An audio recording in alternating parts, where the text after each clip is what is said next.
Hi, I'm Tom, and in this video we're going to have a go at writing a simple fugue in the style of J.S. Bach. We'll look at how to write a fugue subject, how to construct the fugal answer, the importance of harmony, and how to create effective episodes and formal coherence. This is going to be a really interesting challenge, so let's get started.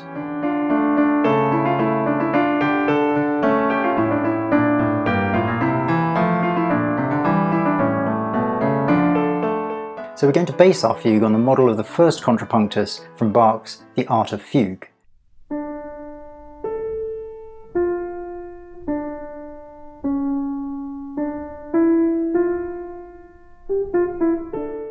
I have an analysis of this fugue on my channel which I'd recommend watching either before or after this video, but don't worry if you haven't seen it yet, as I'll be recapping the main points as we come to them. So the first thing we need to do is come up with a fugue subject. Now the first contrapunctus is particularly interesting because the Art of Fugue was intended as a pedagogical aid, and Bach makes a point of writing a fugue with little or no stretto and no counter subject. In other words, he's saying to the student that we don't need to write a subject that can overlap with itself, and we don't need to write a subject that works in invertible counterpoint with a counter subject. This is a huge burden off our shoulders. Often in how-to books, half the text is taken up with stretto tables and inversion grids, meaning that we can find ourselves hours and hours into trying to write a fugue and we still haven't finished the subject. Clearly Bach was aware of this danger and deliberately set out in the first contrapunctus to essentially give us permission to get started writing fugues without worrying about these further technicalities. So for our fugue subject, we're going to lay down the following guidelines. Firstly, it doesn't need to be able to overlap with itself. Secondly, the subject doesn't need to work in invertible counterpoint with another theme. Thirdly, we're going to begin with a leap from tonic to dominant. This is a feature of Bach's Art of Fugue subject that I'd like to retain, as it will allow us to explore a tonal answer, which I'll talk more about in a moment. Fourthly, we're going to keep it simple. What I mean by this is that we're going to avoid any intervals or awkward leaps, etc. that could in any way even slightly complicate things and divert us from our primary task of completing a simple fugue with the minimum of difficulty. Fifth, we're going to contrast with Bach's fugue in terms of rhythmic profile and general character to ensure we don't simply regurgitate the same piece in slightly varied form. Finally, we're going to apply the features of a good fugue subject identified by Ebenezer Prout in his book Fugue, which I discuss in my analysis of the first contrapunctus. Our subject needs to have a clear tonality. It needs to be a complete musical phrase. It should have a narrow compass, by which I mean the distance between the lowest and the highest notes shouldn't be too wide. It should start on the dominant or on the tonic, and it should have a distinctive character in terms of its melodic contour and rhythmic profile. So taking all this into account, this is what I came up with.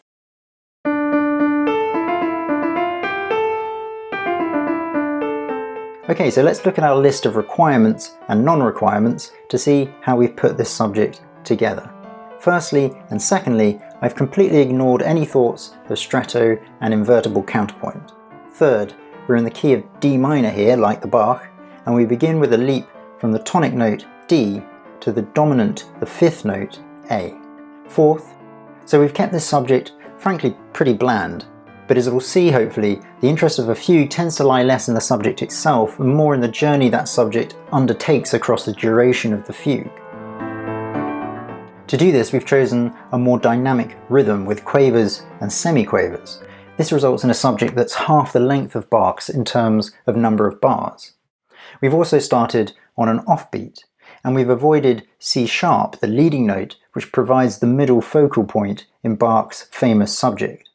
Finally, let's have a look at Prout's features of a good fugue subject.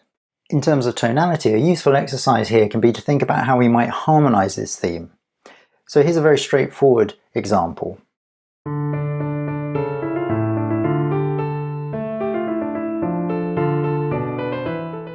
As you can see, we have nothing except tonic and dominant harmonies here. The leap from D to A at the start of the theme, the two most important notes in the D keys, the fact that the subject starts and ends on D, and the way in which the final note is approached by the note above as in a cadential structure clearly implies D as the tonal centre, and the F naturals confirm that we're in D minor. Taken together, these qualities are also what mark this subject out as a complete musical phrase, one that traverses no more than a perfect fifth, starting as it does on the tonic, leaping up a fifth and back down again before proceeding to fill in that fifth interval melodically. Finally, the theme begins with this quite common Bachian rhythm and is suffused by this very distinctive motif. So we seem to have hit most of the major points for the subject. The next thing we need to do is translate this to the answer.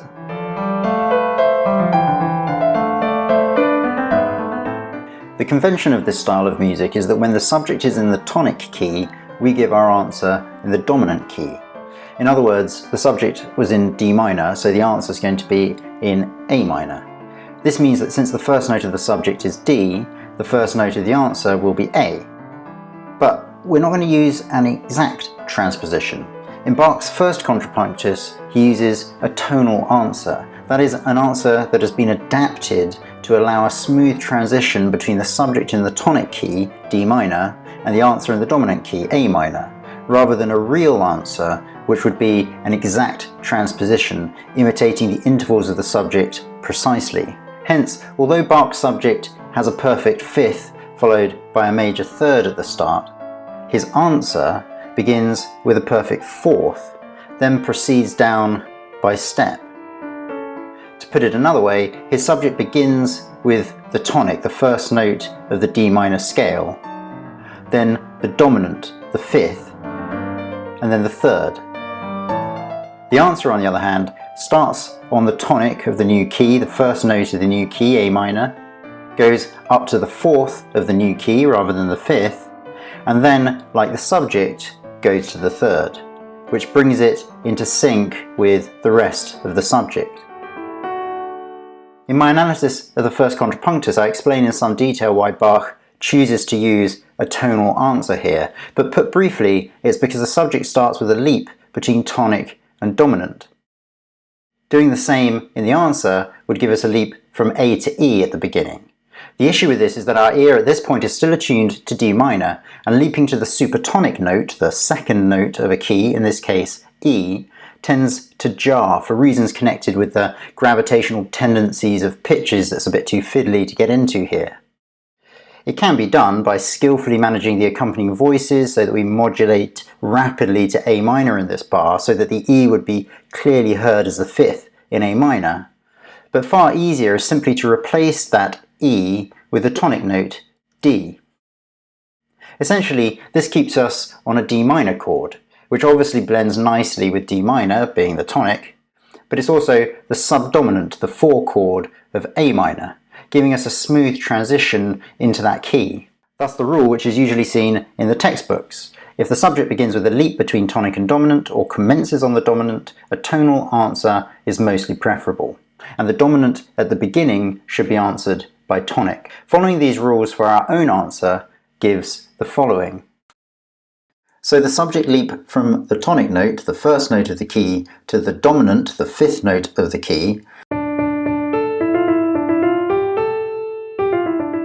is answered by the first note of the new key, the A of A minor, leaping to the 4th of that key, D.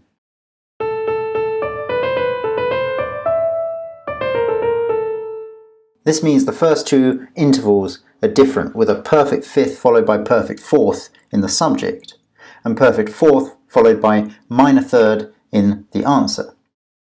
But after that, the themes follow the same degrees of their respective scales. The only exception to note is that I've tweaked the B to B flat at the end of the theme here, which is obviously not in the A minor scale. This is imitating what Bach does at the same point in his own answer, and we'll look at the reasons for this in a moment. But first, now that we have our subject and answer, we just need to add the accompanying voices, and we'll have the all-important opening of our fugue. And here's one way of doing it. We have the subject in the alto, and the answer in soprano, lower voice to higher. To work out the accompaniment, the main thing we need to think about is the harmony. And I would say, just as an observation by the way, that the key to fugal writing in this style seems to lie, contrary to popular belief, much less in the counterpoint and much more in knowing where we are harmonically at any given time. If we were to represent this in Roman numerals, it might look something like this, although there are other ways of schematicizing the same thing. Importantly, notice how as the next subject entry begins in the bass, we copy Bach's very common practice of smoothing over the join between the end of one entry and the start of another with a suspension. Also note, as I mentioned before, the adjustment of the answer at the end by using B flats instead of B naturals. With the harmony laid out, we can now see the reason for this, namely that it allows a swift turnaround back to D minor by introducing the G minor chord, the 4 chord of D minor. There are also some longer range implications that we'll talk about when we get to it. So now to complete the exposition, we need to have the theme stated in all 4 voices, either in the form of the subject or the answer. Because the first 2 entries were lower to higher, alto to soprano, the usual practice is to imitate this lower to higher pattern with the next entries, meaning that we have the subject in the bass followed by the answer in the tenor. This of course gives us alternate subject and answer entries across the course of the exposition. As we noted in our analysis of the first contrapunctus, it's more common to have the final entering voice in an outer part so that it isn't lost now that all 4 voices are sounding at the same time. So because the last entry of the exposition is in a middle voice, the tenor, we give the bass a brief rest so that the answer in the tenor voice is clearly heard. This also has the effect of de-emphasizing the tritone leap in the bass. Not that this leap is a problem, Bach will often leap down to the leading tone in this way, turning inward to the tonic, but it does attract the ear's attention, and at this point we want the focus to be on the theme. Let's listen to the whole of the exposition then, and one important point to be aware of as we listen is the way in bar 8 soprano and alto seem to merge into one voice. The soprano seems to leap from E to meet the alto at A. The reason it's important to be aware of these kinds of effects is that if we were to arrange this for 4 different instruments, we wouldn't get this effect and may wish to adapt accordingly. Secondly, we need to look out for negative voice leading illusions that might arise as a consequence. Here, for example, we need to be conscious that we have the oral effect of the soprano E leaping down to octave A's with the bass. So we just need to check that this doesn't cause any voice leading problems. And in this case it's fine because the bass moves by step and contrary motion. It does give a sense of overlapping parts, the soprano leaping across the B of the alto, but this is fairly common in Bach's instrumental music and doesn't cause any issues here. Finally, as we're listening, let's note how, following Bach's lead, we have ensured that the harmonic structure overlaps the melodic structure, with the cadence in A minor occurring midway through the tenor's melodic phrase in that key.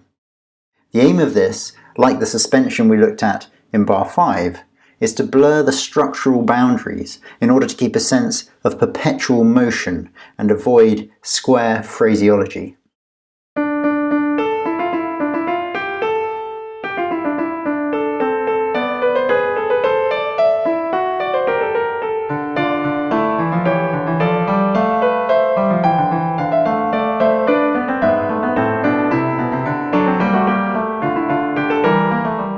Now that we've finished the exposition, we're going to move into the first episode.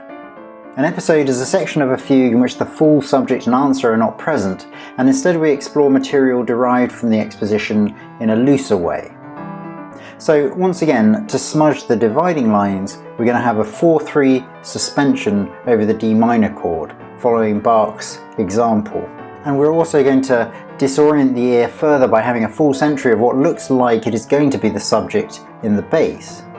Notice also that the alto is going to drop out here so that we return again to a 3-voice texture. This is partly for variety, but also because the next entry of the theme is going to be in the alto voice, an entry that will be emphasized to the ear by the return of the previously absent line. The episode itself is going to focus on this rhythmic idea from the subject, which is going to occur in imitation between the voices. And we're going to build this dialogue between the upper voices on a variation of the chromatic bass line Bach used, with similar voice motions and harmonies, although we've departed from it at the end in order to keep the episode in proportion to our shorter exposition. So the theme returns in the alto, which, as we mentioned earlier, has been absent for the duration of the preceding episode and therefore draws the ear with its return.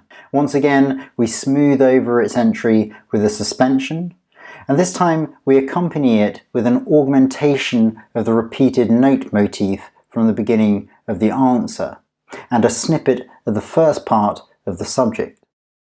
Notice that now it is the soprano's turn to drop out, meaning that we continue the three-voice texture.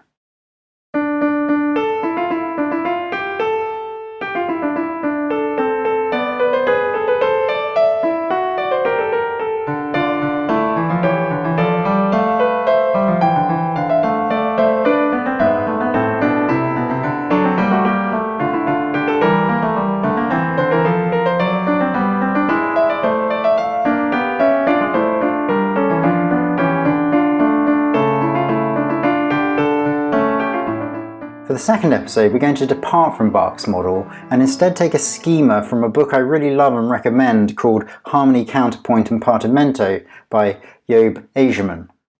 Example 2.23 in that book shows what Ijzerman calls a fifth down, fourth up progression because of the way the bass line alternates fourths and fifths. Harmonically, it's a circle of descending fifths with suspended sevenths, giving these lovely staggered descending scales. If we were to write this as a schema, it would look like this.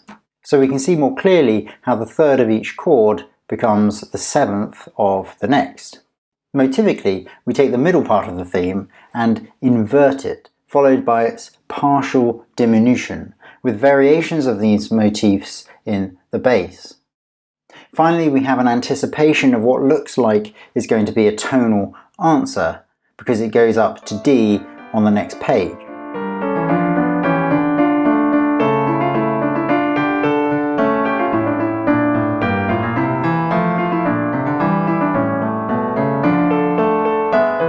The next thematic return occurs in the soprano, which has been absent for a few bars. As we said, we have anticipated this with the A to D leap of the tonal answer from over the page. But in fact, this is the point at which Bach gives us a real answer. That is, an answer that simply transposes the subject directly, rather than adapting it in the way we described for the earlier tonal answer. So I followed the same approach here, with the perfect fifth followed by a perfect fourth as per the subject, rather than the perfect fourth and minor third of the tonal answer. We have an inverted version of the theme head in the bass, and we've continued the use of the motifs from the preceding episode to give coherence. Note that the last note of this entry goes up instead of down. As well as avoiding parallel octaves if it had gone down to A, this also gives a sense of continuity into the next entry, which comes in the bass. This entry is a kind of hybrid of the tonal answer, with that A to D leap of a perfect fourth at the beginning, and the real answer, or subject, with a drop back down a perfect fourth. In the accompanying alto voice, we give it a nice structure by taking this stepwise drop to major sixth leap from the end of the soprano entry and imitating it in our accompaniment to the end of the bass entry.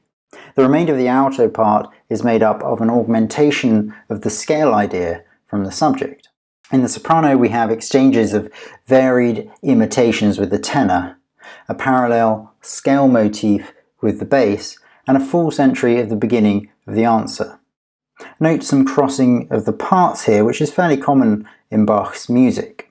Also note how we've doubled the fifth of the D7 chord, because having the D would have led to consecutive fifths.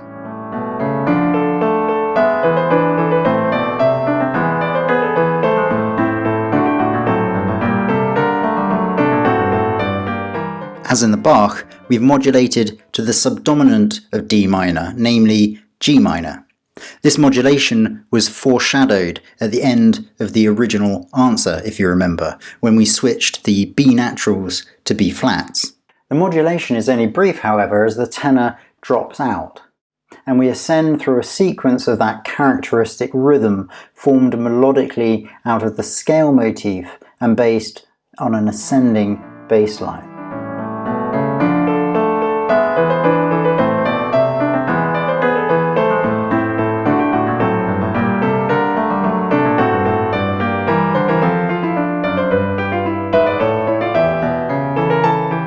The next thematic entry is a kind of hybrid of the subject and answer, entering as it does on E, but then proceeding exactly like the original subject, thus producing the answer's ascending perfect fourth leap upwards, but the subject's perfect fourth downward leap.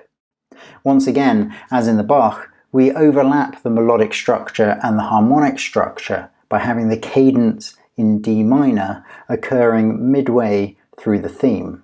And of course we accompany the theme with the usual motivic suspects as we enter into the fourth episode, the longest episode of the development.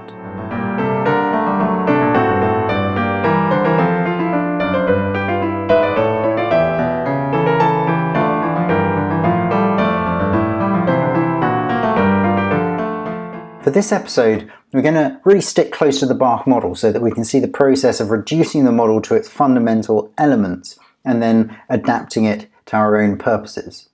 So this is the equivalent episode in the first Contrapunctus of the Art of Fugue. And basically what we're looking for are the harmonically structural notes, the notes that go to define the chords, and secondly, how these lead into one another. So this is a fairly rough and ready schematization, but we can see quite clearly how the top line moves up and down the scale, while the bass does the same. Similarly, there's a kind of compound melody in the tenor consisting of an upper and a lower line that goes to make up that same up and down scale. And there's actually a similar process in the alto, which I've left out of the schema for simplicity's sake. So now what we can do is take the schema and elaborate it using the motifs we've established from our own theme. The most important line in terms of holding everything together structurally is the bass, so we're going to keep very close to this, just embroidering it with a few recognizable features. And then the tenor and alto, the soprano has of course dropped out at this point. The tenor and alto carry the main melodic content in pseudo-imitation, until the soprano re-enters with the theme in the same form as we last heard it, and the bass again drops out. We accompany this entry with free counterpoint, and I particularly like the melodic line in the alto, which starts by echoing the perfect fourth leap from the theme, and then sequences a derivative of the scale idea, also upper fourth.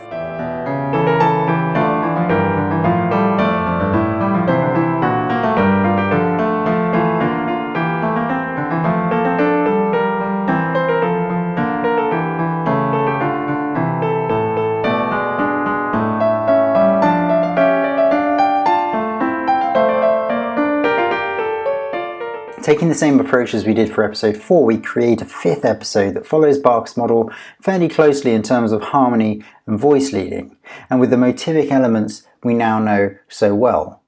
And then the bass re-enters with the subject in its original form and key of D minor. This return of the theme in its original form and key, by definition, marks the start of the recapitulation, an auspicious moment that's emphasized by the coming together of all four voices at once after 8 bars of a purely 3-voiced texture.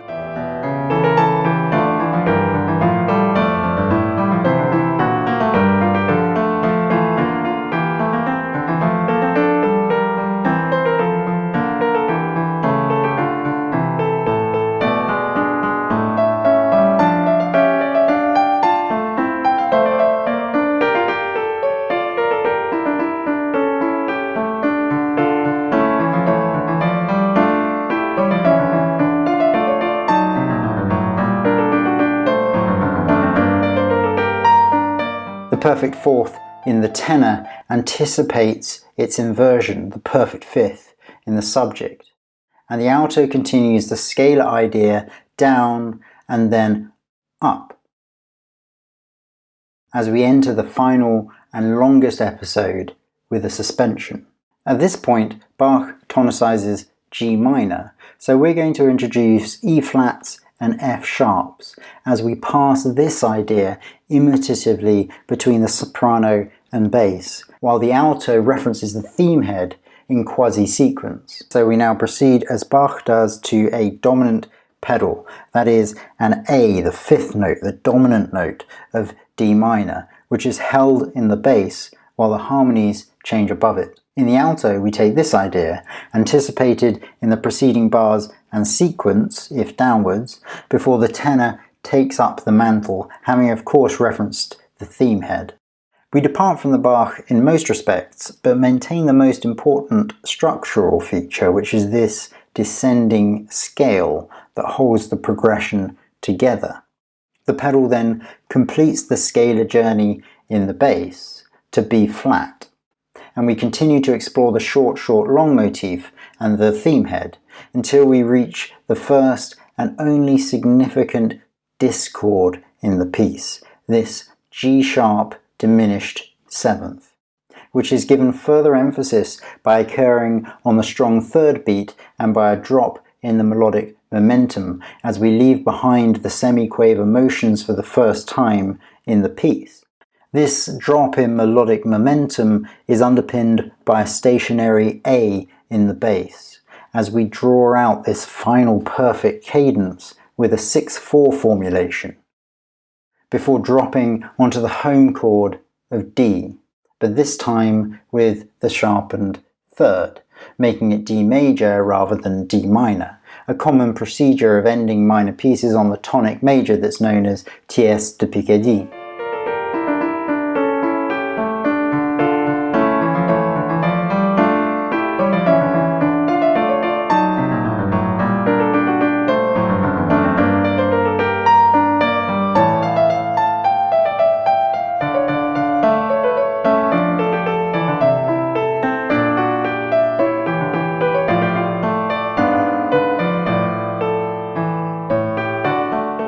We could in theory finish here at this strong cadence onto the major tonic chord, but like Bach, we're going to round off the piece with a short coda consisting of the final return of the theme over another pedal, this time on D, the tonic.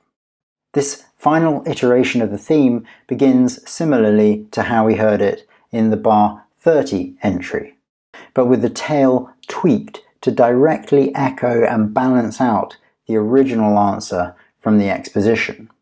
By way of a final nod to G minor, the only key other than tonic and dominant that has played any significant role in the piece, we temporarily tonicize it to create a prolonged plagal cadence in the tonic of D. Note that Bach keeps the harmonic minors C sharp, avoiding the augmented second between B flat and C sharp by dropping to the C sharp by a diminished seventh. We take an alternative approach, namely ascending the natural minor scale using the C natural. Finally, we follow Bach's example of using parallel motion in the middle voices at the end. Because it is a principle to avoid parallel movement in counterpoint for the most part, in order to maintain the independence of the voices, the ear will naturally be drawn to and give an emphasis to those rare occasions it is used, and that of course is the purpose here, to signal that the counterpoint has come to an end, that each of the individual lines has reached the end of its journey and they are now coming together as one. This parallel movement is of course formed from that familiar melodic idea that has played such an important role in the piece and which is echoed one final time in the last bar.